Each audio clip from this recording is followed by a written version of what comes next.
Welcome to Guide Guru. We hope this video helps.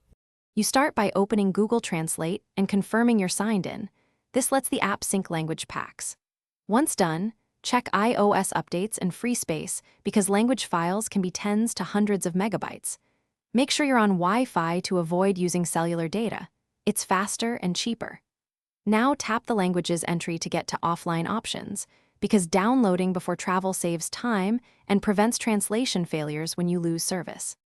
You choose the languages next. Tap the language selector, find the language, and hit the download icon to store its offline pack.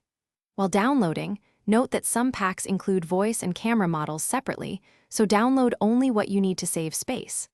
Once downloaded, go to Settings right arrow Offline Languages to confirm the pack status and manage storage.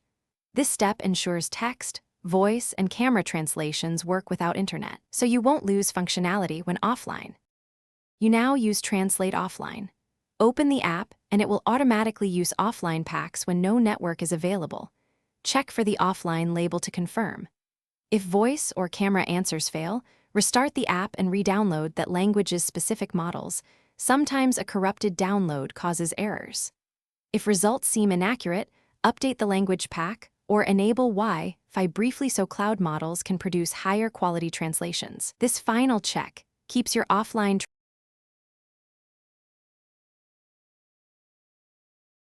Thanks for watching. Consider subscribing if we helped you today.